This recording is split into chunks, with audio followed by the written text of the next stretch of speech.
Движение – это жизнь. И ингушские спортсмены с этим согласны. Первым к масштабному челленджу присоединился борец греко-римского стиля, победитель и призер чемпионатов России и мира Бекхан Оздоев.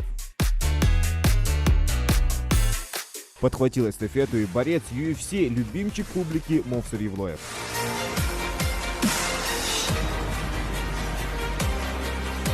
А следом и серебряный призер Олимпийских игр Калой Картоев.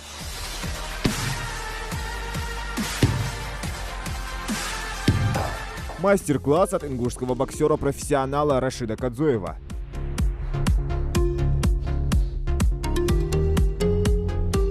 Домашняя разминка от победителя первенства СКФО Ибрагима Таркоева.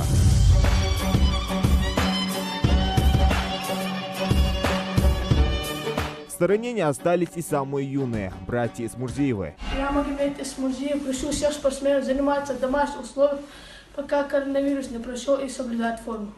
Здесь мы четко видим, что будущее футбола за Азимом Мальсаговым.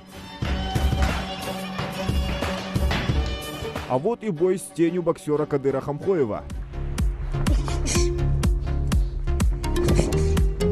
Теперь понятно, куда можно вбить свой негатив. Абдулла Аушев грушу не жалеет.